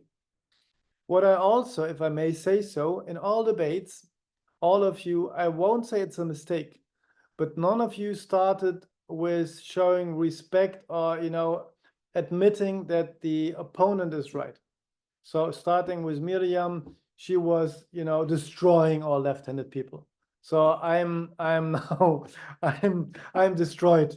I don't, but I'm so stupid that I don't understand it, and I'm already dead because I'm full of diseases. Being left-handed, totally destroyed. Bam, No. bam. You hammered on me, and you know, and also Loa, you're also left-handed. So we're dead. For Miriam, we're dead, right? No, not. No. I'm a dead man walking. It's so, and all of you used all the arguments in the first chat. So, you know, all arguments you had, you put in your first speech, you know, in the first slot of speaking. None of you asked the opponent, and I'm not criticizing you. I'm just trying to support you in a way. So just Miriam, if you are against left-handed people, but you want to convince left-handed people to be on your side, and that's, you know, the high level, the high class thing of debate, make them compliments. Don't say they're stupid, they have diseases, they are not human. Say, you know, so it's only for the sake of the arguments, you know, do it vice versa. Say, ladies and gentlemen, I'm a big fan of left-handed people. They're creative, you know, some of them are very famous, some of them become president, and they're all amongst us. And they've been discriminated for a very long time, and they should not. That's why I say tonight, left-handed people are too creative to be leaders. Because as a leader, you have to be structured, you have to be disciplined, and this will discriminate left-handed people again and again and again. Let them be free, let them be creative, let them be directors and writers and novelists, but don't let them be leaders to finally be free. Cats and dogs. You could argue pro-dog. Ladies and gentlemen, I'm a cat lover. Cats are wonderful, wonderful animals. And don't you think that you should treat animals like humans, that animals should be free to do what they need to do and be liberated from our human, very egoistic and narcissistic needs? And cats need to be free. But dogs need man or a woman to be with them. They are not as free as cats. That's why dogs should be together with humans, not cats. Cats can come all the way alone. They don't need us. We know all cats, they are divas. But, you know, a dog needs someone to be with him or her. And also, especially in Berlin, it's better than Tinder. Just go out with a dog and you find a girlfriend or boyfriend within 10 minutes. So dogs are much better than cats. Yeah. And about women and as leaders and CEOs say, finally, not ladies, dear gentlemen, as a woman, I'm a woman now, as a woman, I want to tell you, you have been discriminated for 5,000 years. No one has seen how emotional you are, and that's so good. Miriam, you want to say something? Yes, totally agreed with you. But in my last argument, I said that due studies, most people or most men are left-handed.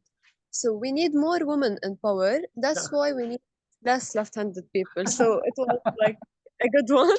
Yeah. Oh, and it's total, and it's great fun. It's all good. Don't get me wrong. I laughed my head off when you destroyed all left-handed people. Sorry. No, they didn't mean to do this. No, you had to. It's okay. It's part of the debate. It's part of the game. But I tell you, if you want to reach out to, to the opposite, if you want to, with your debate, change the point of view of the other side. Don't destroy them, all of you. Make them compliments. It's about this gesture. Rowan is saying something. Don't go like this, because we will always be against you. If you, confront me like this, I will go that way, right? Take me. Make me compliments. Tell me, okay, don't be afraid of me. Even if you're left-handed, I'm on your side. But I tell you something new about you. And men have been discriminated for 5,000 years. I say, as a liberated woman here, Chris, the liberated woman, and men can finally be liberated from the torture of responsibility and work. They should live their emotions. They should watch soccer games. They should sit on the sofa and drink beer and have time with the children, because women take care of the companies. Women should be CEOs to liberate men finally after 5,000 years of being discriminated and put under the pressure of work, responsibility, and earning money. It's time that us women do this now to liberate our wonderful, beloved men. You see what I'm doing? Of course, I don't believe in this, but I changed the perspective totally. Which man would argue against me now? You know what I mean? So just for the sake of the argument, I try to show you how this message triangle can work if you know how to deal with it, and take the contra arguments and just transform them.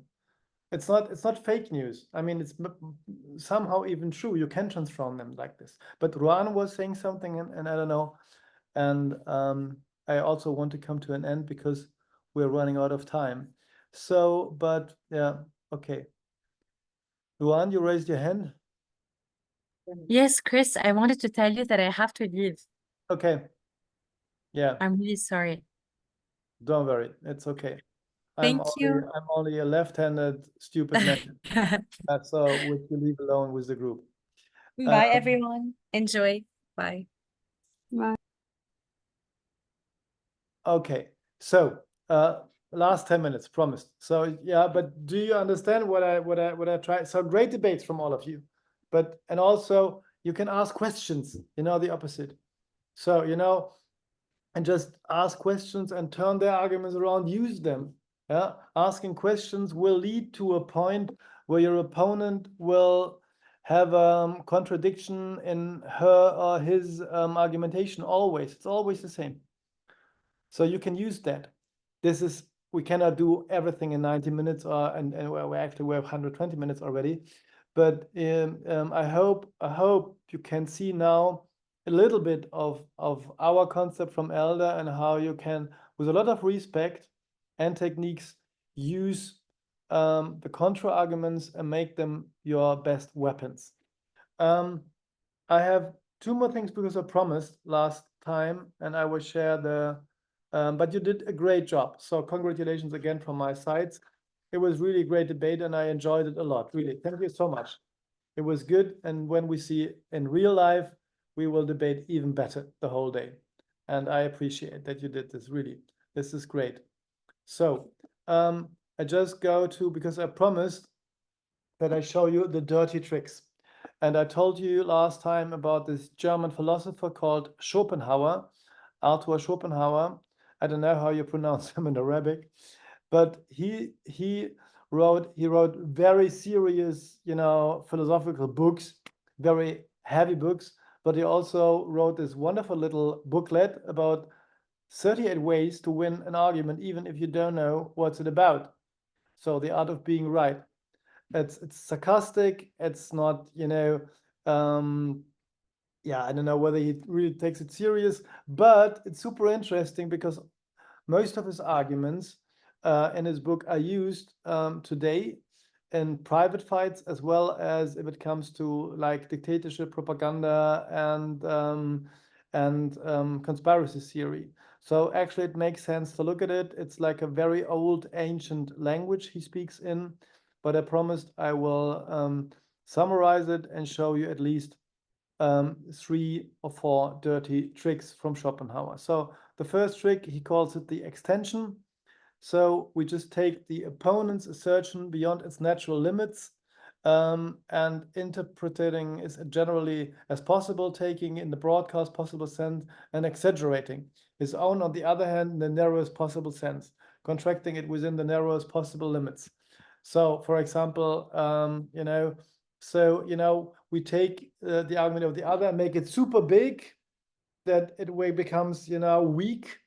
And we take our argument, you know, very, very small. And so if it's super big, yeah, so you can oppose it. So for example, with cats, you'd say, well, cats need freedom.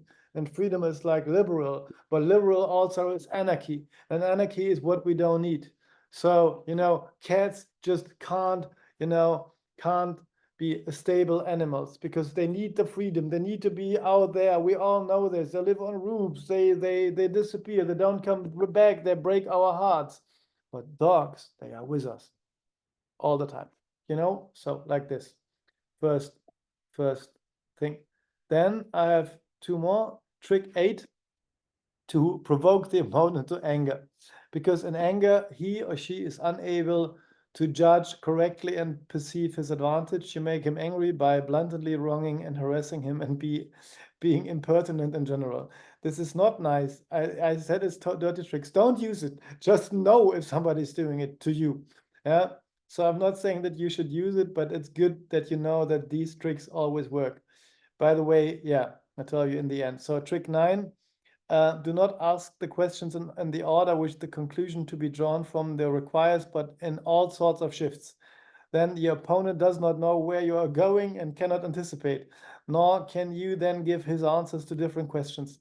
That's actually a very common trick of conspiracy theorists, because they always like try to confuse you with super different questions, and if you try to answer them, you have no chance. You will lose the debate.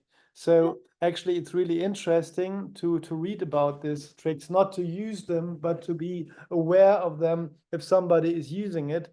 And you can even in a debate, if you see, for example, you know, and normally people don't know this, you can say, yeah, this is now trick 9 from Schopenhauer. I know this, what you're doing, but this is, you know, stop it, because I read my Schopenhauer. Yeah. So you can even use this, but it's understandable, right? And the last one, and again, please don't never use it. Just be aware that it exists. So trick 13, yeah. Yeah, this is very intelligent. In order to make him accept a proposition, yeah, we must give the opposite to it and leave him the choice and express the opposite quite glaringly. So, you know, cats and dogs. So, you know, don't you love animals? So you make it a very general question, and try to stick already this. He does it with gray. If you want gray to be part of white, you put it together with white. If you want the opponent to say that gray is close to black, you make connection to black. So you can use questions as a trick.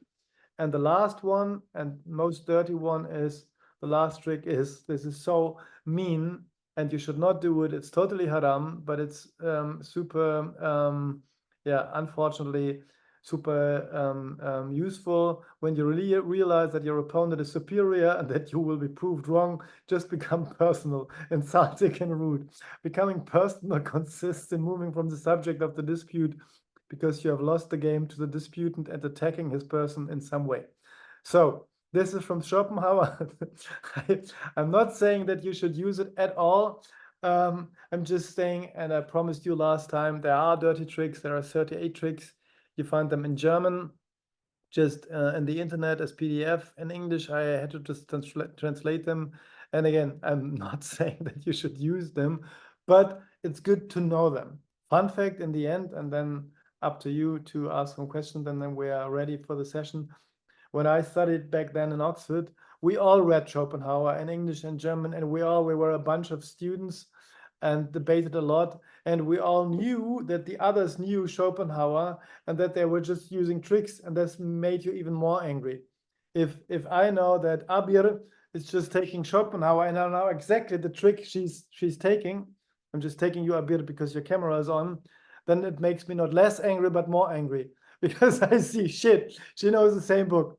So it doesn't make you better to know it, but it's a lot of fun to make a debate with Schopenhauer tricks and just try to use them for the sake of the arguments. So these are some dirty tricks, how you can win a fight if you don't have any idea what's it about. And hopefully the triangle message will help you, the eldest message, to do book suggestions. This was the question already last time. Actually, I don't. I mean, there are books about debate. Schopenhauer, again, it's a small booklet. It exists in English as well, but it's like 150 years old and ancient.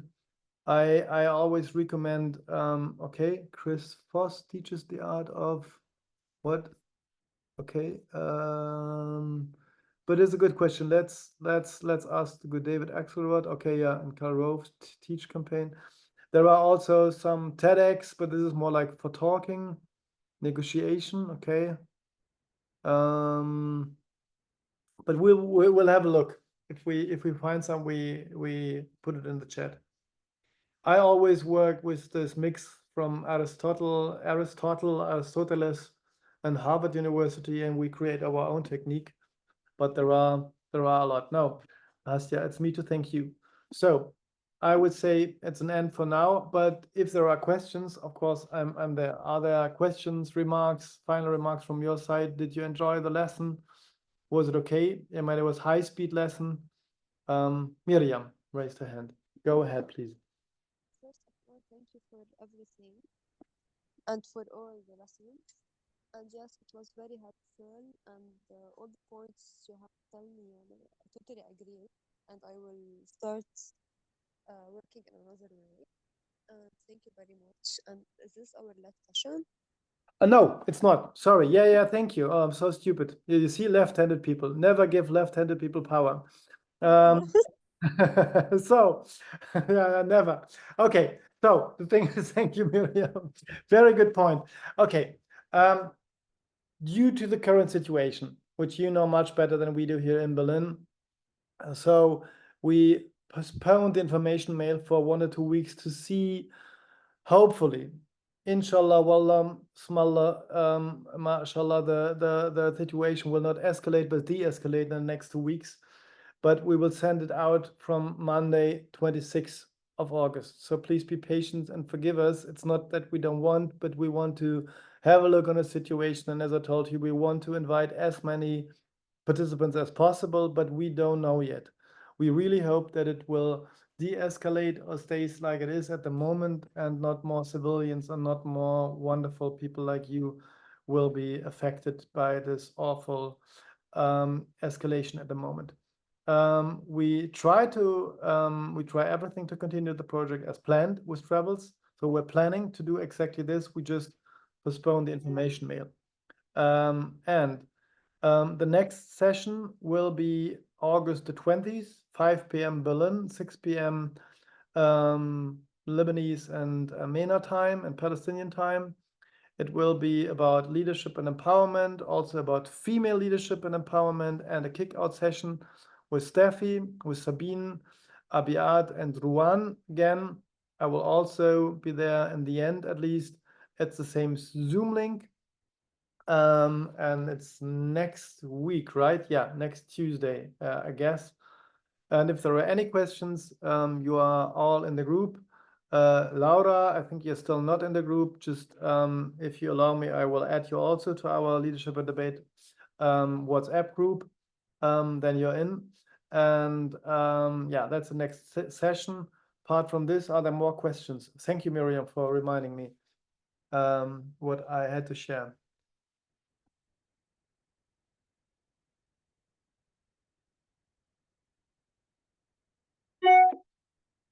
Okay, are there questions, concerns, remarks from your side? I just have a clarification, please. Please, go ahead. Next session, the last session? The last session, yes, the last official session.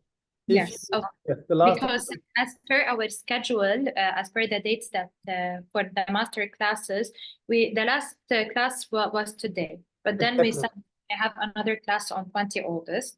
Exactly. Yes, you're totally right, because we didn't finish the program on debating last time. But just yeah, exactly. That's the last session. Thank you so much. No. But again, we are here for you, and that's what I really, really mean. So if there is a need for another masterclass, we will, even after kick out, we're here for you, and you can reach out to us. And I mean it. Ninette, Sam, they know Elda a little bit already. Most of you get used to us. So whatever is needed from your side, we will do, and we will try to support you as good as we can from Berlin, of course. But you know, don't hesitate, don't be shy, and ask us, because we can't really know what is needed, but we are there for you, and we can easily make another masterclass. As some of you know, I made a masterclass after midnight from Thailand without internet from my mobile, so I will definitely make another masterclass with you if you like to. Miriam. I have a question. Don't kill about me because I'm left-handed, please. No, I'm kidding. I'm kidding. Stop it now. Okay. Yes, please. Ask. I have a question about the videos. When uploading my video, the quality is not as good as it was in my camera. So it is okay, or do you want me to resend it or something? The quality is not. If the quality of your video, Miriam, especially your video, after what you said about left-handed, is not like cinema quality, you will be disqualified. No, I'm kidding. No, of course not. Of course not. It's totally fine. If you feel so, we are not.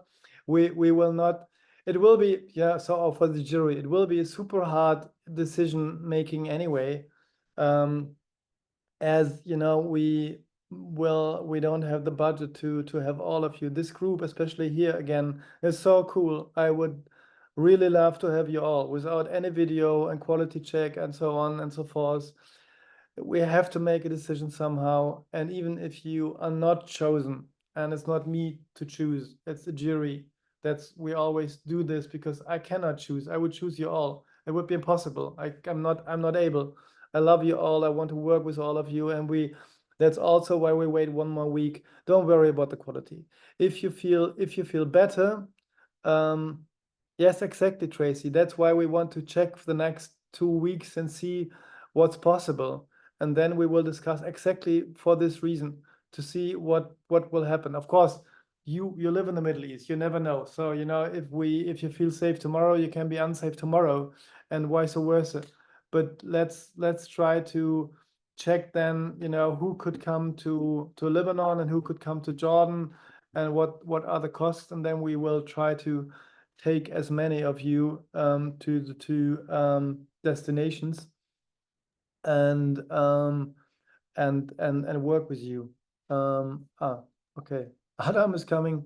The seminar is ending and participant is coming back. That's also good. So I have a question. Yes, please. Go ahead. I understood there's like a workshop or something in Jordan or Lebanon, and the other one is in Berlin, right? Okay, no, this is phase 1, 2, and 3. Now you mix up something, it doesn't matter. So the first phase is the online phase now, which is open for everyone, and for free. For the second phase, because we cannot take all, it's just impossible. Carla was also out. For the second phase, there will be, hopefully we can make it, 1 3-day seminar in Lebanon, a beautiful surroundings. It's not Beirut, it's a little bit in the north, but it's about 45 minutes drive. It's I've been there. It's Yeah, you said it's in Kura. yeah, it's close to, yeah, exactly. Nice to the beach. Yeah, no, is it? I don't know. It's a SEALs. She's also a participant and a finalist from last session. I think I've been there. So they have Yeah, it's a little bit before Tripoli. exactly. It's a little bit before Tripoli. Yeah, I made my illegal driving license in Lebanon because everyone, they forced me not to drive, but I did drive. And now I can drive with 2 mobiles in the hands and driving in the dark in Lebanon and cursing the other The driver. Lebanese feature. Yeah, wallah, wallah, wallah. I can say, yeah. Great. Yalla, yalla, Someone yalla. Yeah, I want. Someone is saying on the group you were calling my name. Did I? Call. No. I'm asking. Call your name? No, I don't think so. I just. Oh, okay. But it's- Okay. Because I lost my electricity, so I just Maybe I don't Okay. know. Yeah, but it's nice to have you, Carla. So I like to call your name like all the others. Yeah, I was here. So, but back to the question of Loai. So the idea, sorry, I'm just talking rubbish now. It's too hot here in Berlin about my driving expertise in Lebanon. So the idea is for phase 2. That's why you hand in the videos. That's why your jury decides which videos are the best, or somehow suit to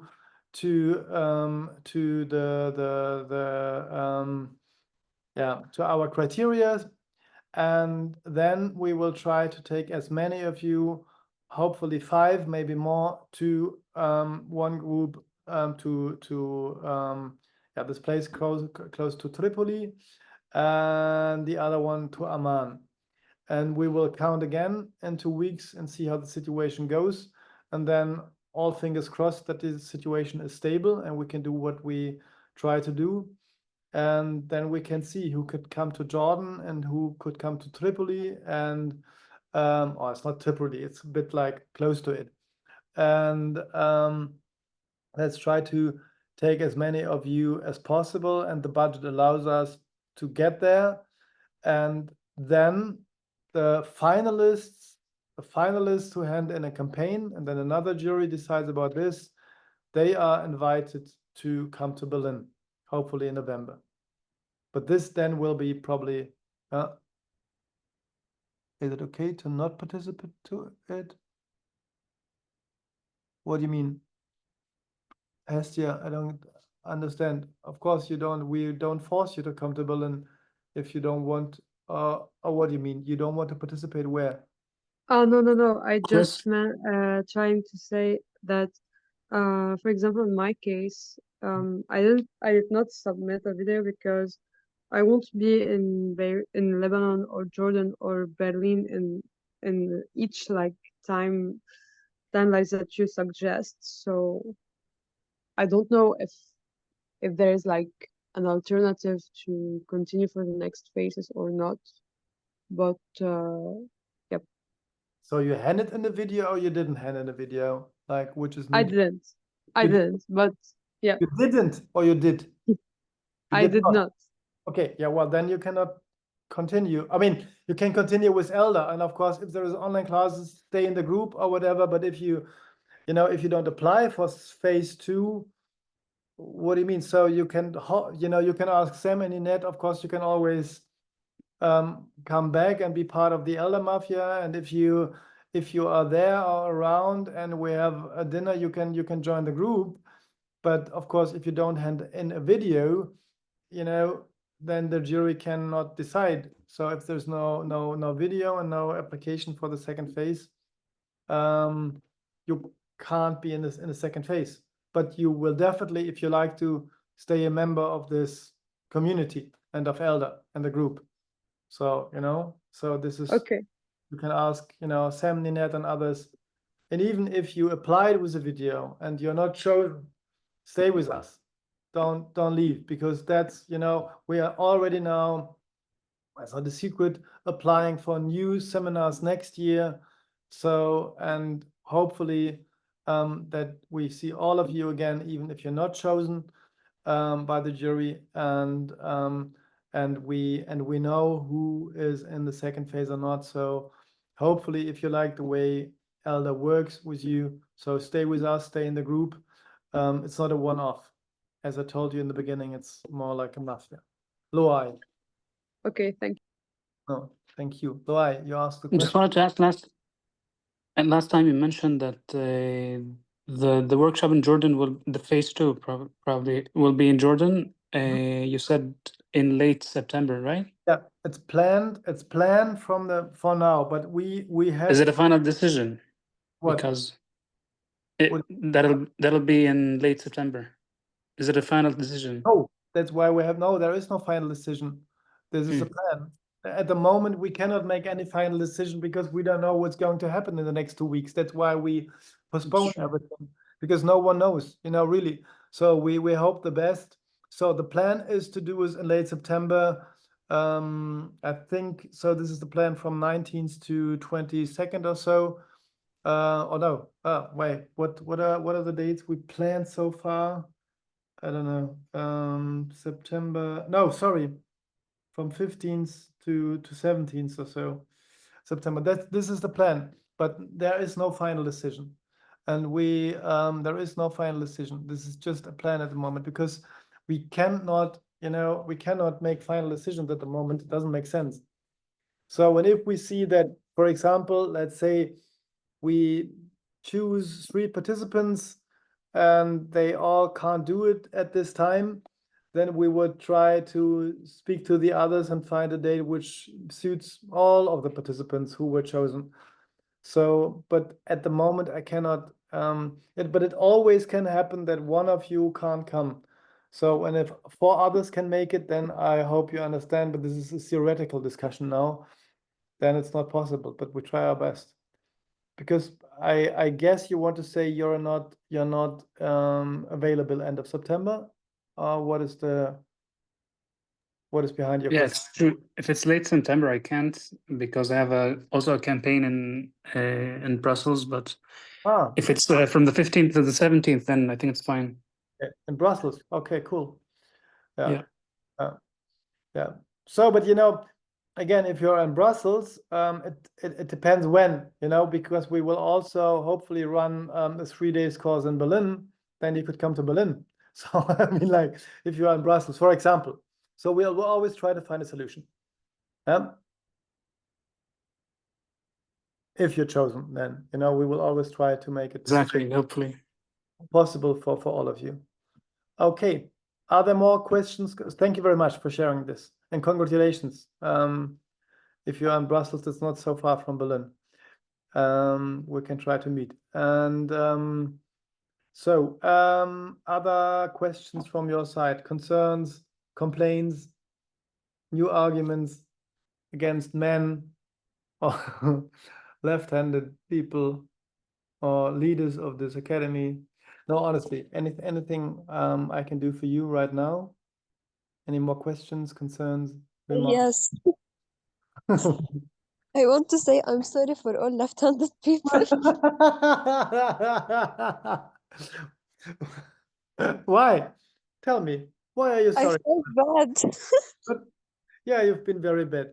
Do you know what I think, Miriam? Secretly, you would love to be left-handed. That's the problem. It's your secret wish. That's true. Yeah, if we meet in real life, we will box. I will show you the advantages of being left-handed. Okay, we will see. Wallah, we will see. Yeah. You just wish to be left-handed. That's the problem. Yes, yeah. No, honestly, I really love you all. This group, this humor, this fun, this energy, the spirit in the group. I'm so glad to meet you and to work with you. And honestly, this is just this is what makes elda such an important and wonderful thing to be in, to meet you and to learn from you, to listen to you, to laugh with you, to have fun with you, and to get better together with you and take it to the next level. Thank you. It's me to thank you, but Diana raised her hand. Please go ahead. Yes, just wanted to take this chance to thank you again for everything, for all the sessions. They have been so informative and so insightful.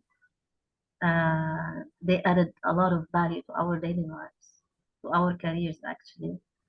And personally, I'm going to remember this for the rest of my life. Oh. So very grateful. Thanks for all the efforts. I mean it. Thank you, thank you, thank you. Thank you very, very much. People who know me, I always talk a lot, but this is very touching, and thank you very, very much. Thank you. That means a lot to me. That means a world to us. Thank you so much. Shukran. Tracy. Hey, I just wanted to say thank you. I'm looking forward to potentially more partnerships with Elda, especially as part of Commence Games. We already started implementing different things we learned here as part of our business model and marketing. And I wanted to say that if you would be in Berlin in October, I would love to connect with you in person because we're invited to conferences there to showcase and stuff. And I'd love to connect Oh, with wow. Wonderful. Of course. Yalla, come. Yeah, great. you. Yeah. We have a couple of events all throughout Berlin in October, so I'll be there for the month. For the whole month in Berlin. Yeah. Oh, wow. Yeah, of Yeah, I course. live there. It's so easy, just to train right away.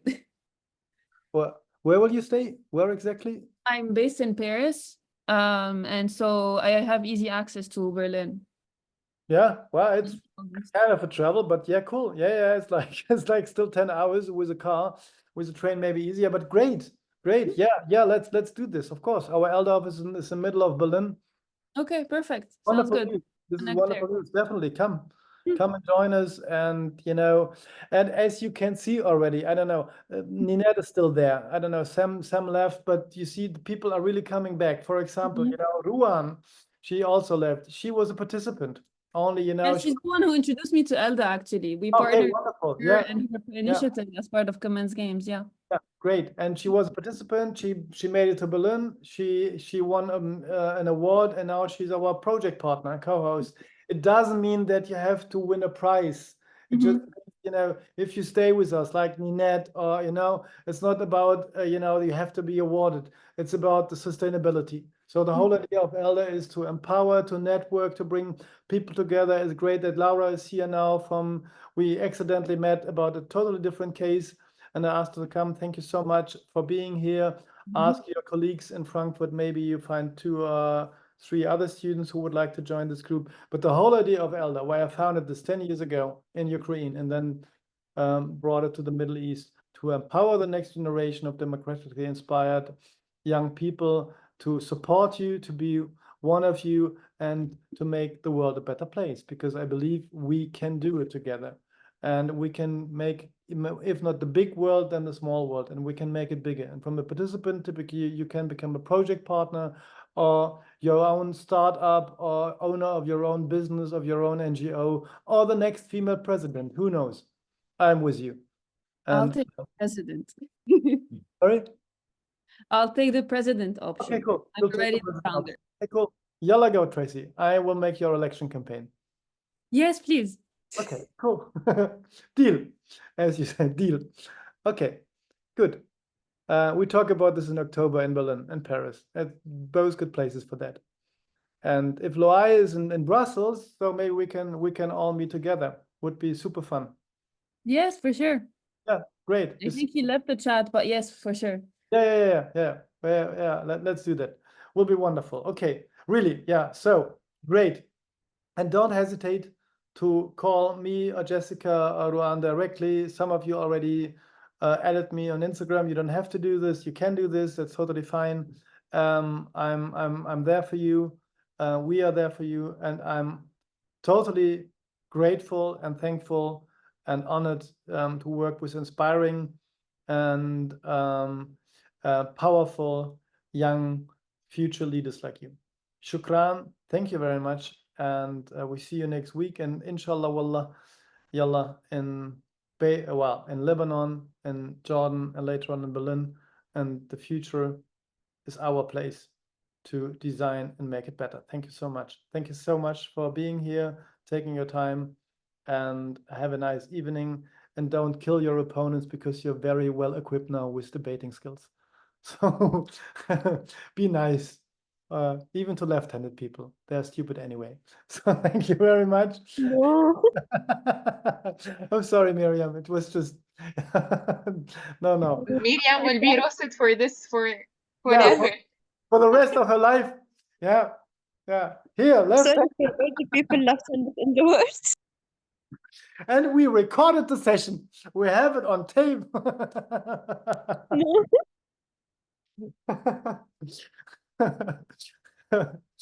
No. No. It was great. Really, it was a really great debate. Thank you so much, Miriam.